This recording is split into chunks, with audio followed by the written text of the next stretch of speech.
Hello guys, this is Dr. Sajadwani. I have come with another video on income tax as I have received so many queries regarding income tax from various employees working in different departments under the government of Jammu and Kashmir. So in this video, we will focus on the normal rates of tax on income chargeable under the head salaries only.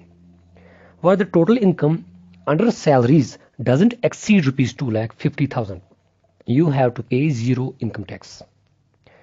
Where the total income exceeds rupees 2,50,000 but doesn't exceed rupees 5 lakh, then you have to pay 5% of tax on the amount by which the total income exceeds rupees 2,50,000.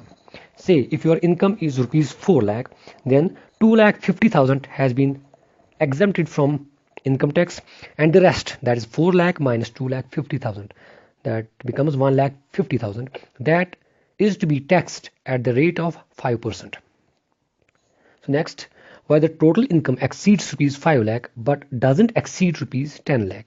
So in this case, rupees 2,50,000, they will be exempted. Then the next rupees 2,50,000, from rupees 2,50,000 up to rupees 5 lakh, that will be taxed at the rate of 5%, and the amount above 5 lakh, that will be taxed at the rate of 20%. So in this case, you can remember the shortcut. For rupees 5 lakh, you have to pay rupees 12,500 income tax that was charged at the rate of 5% on the income over 2,50,000 plus 20% of the amount by which the total income exceeds rupees 5 lakh.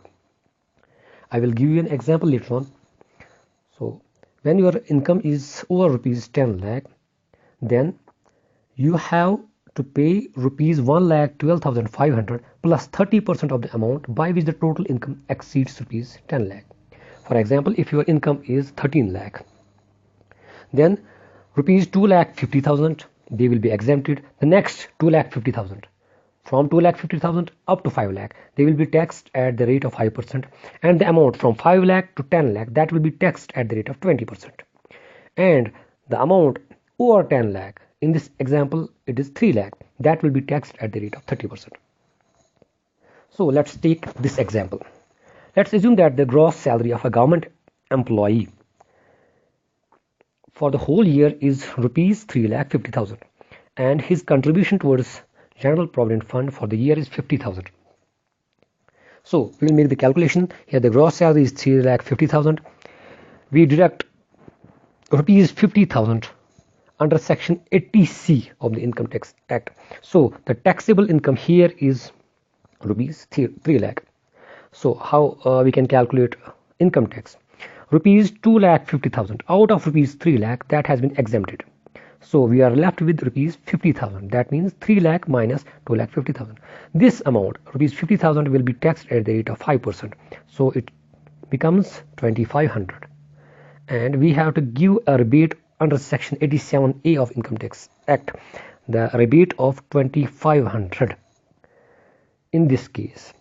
So the total income tax here in this case is nil. Rupees 2,500 rebate has been given to those employees whose total income is up to rupees 3.5 lakh. So let's take another example.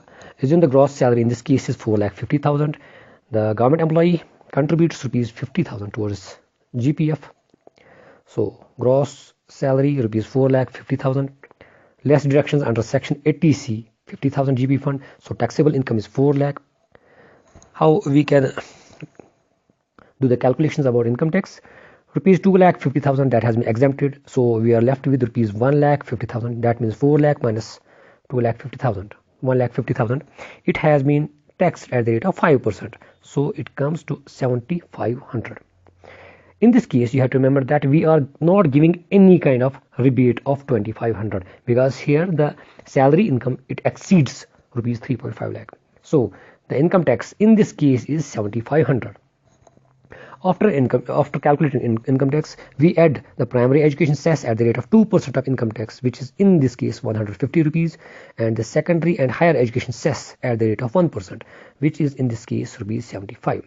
So total tax payable is 7,500 plus primary education cess of 150 and secondary education cess of 75 rupees, that is 7,725.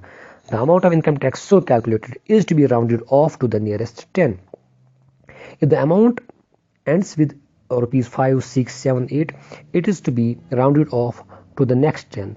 And if it was, for example, 7,722, it would be rounded off to 7,720. So this is it. This is our lecture today. Kindly give your feedback on my email ID. Thank you for watching.